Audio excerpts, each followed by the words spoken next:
Good day mga kamata! Welcome na naman po sa ating panibagong video. Kumusta po kayo? For today's video mga kamata, aayusin po natin ngayon ang mist blower na gamit ni Papa. Ang naging problema po kasi nito is hindi na po nagpa-function ang kanyang booster or yung taga-supply ng tubig papunta doon sa blower.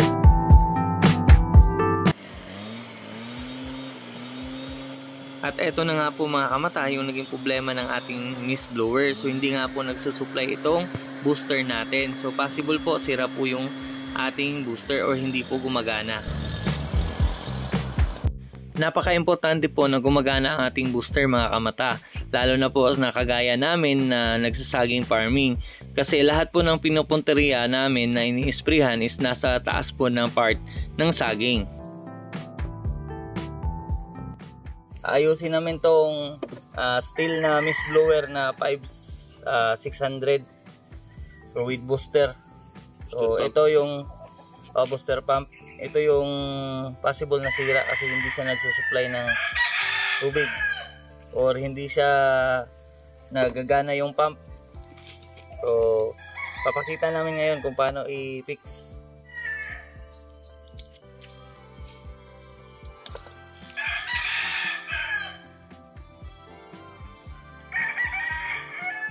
Mga kamata, hindi na iikot kasi may na kalawang bearing at saka yung possible oil seal. Ikutin natin ng kamay, hindi maikot na, so kaya hindi siya nagpa-pump kasi itong bearing mga kamata, pag once na iikot yung makina, sasabay kasi itong bearing dapat.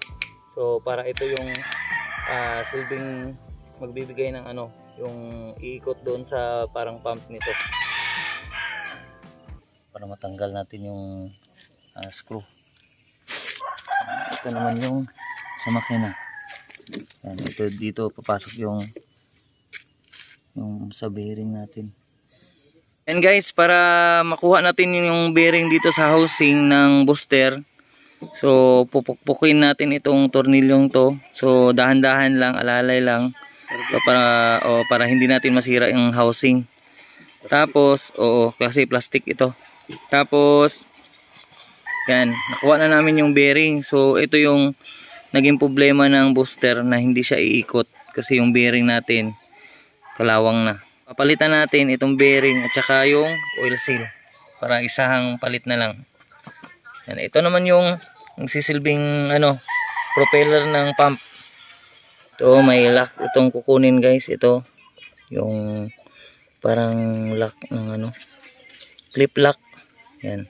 Ito mga kamata, since na hindi na talaga magana itong bearing, so papalitan natin. So bibilhan natin ng bearing na bago, tsaka itong oil seal para isahang na lang palit.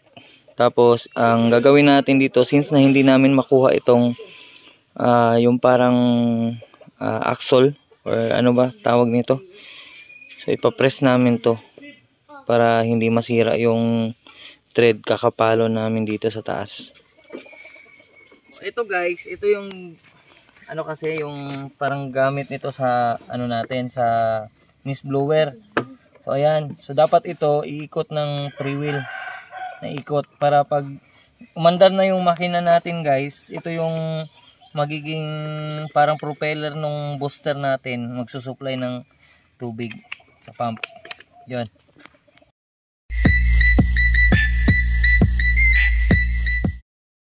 So ito guys, nakabili na kami ng bearing. Bago na po ito.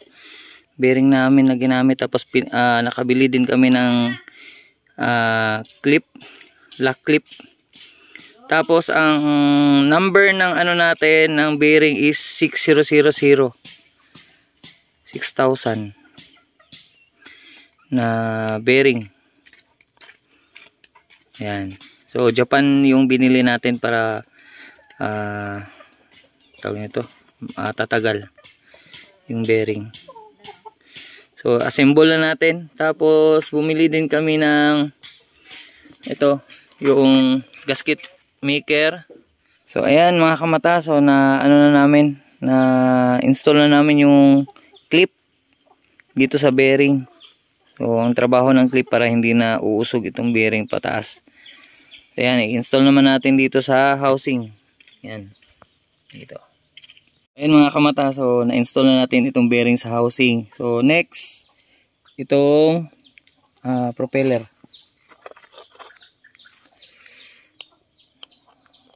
Yan. Propeller, tapos nut.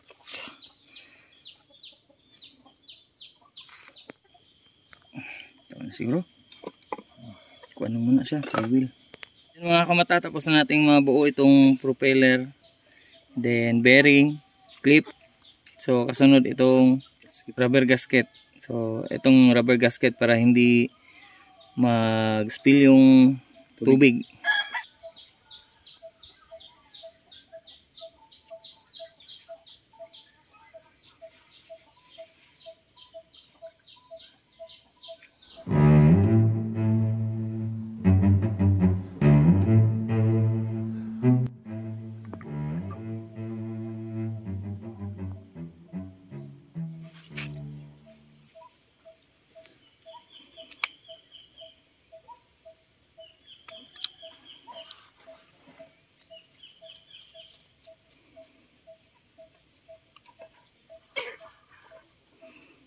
Okay. So ayan, mga kamata. Ayan, ikot na. So kapag ikot yung makina natin, so sasabay itong bearing, itong propeller. So mag-produce na siya ng pump ng tubig. Ito guys, ito yung sa makina natin. Ayan. Okay. Install na natin, screw.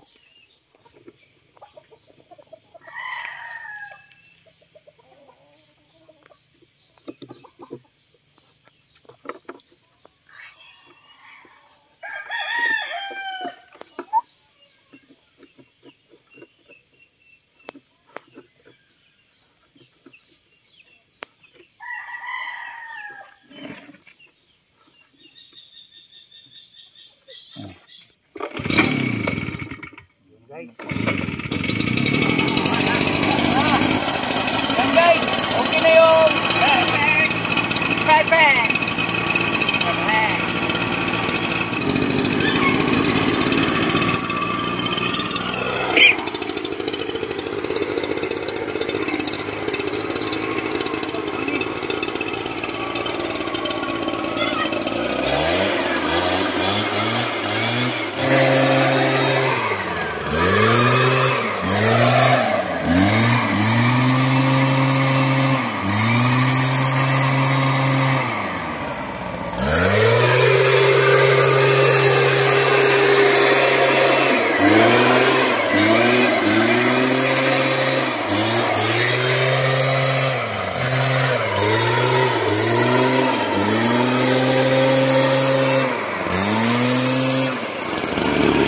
Ayan guys, okay na yung mist blower natin. So okay na rin yung booster ng ating mist blower. Booster pump. Booster pump, okay?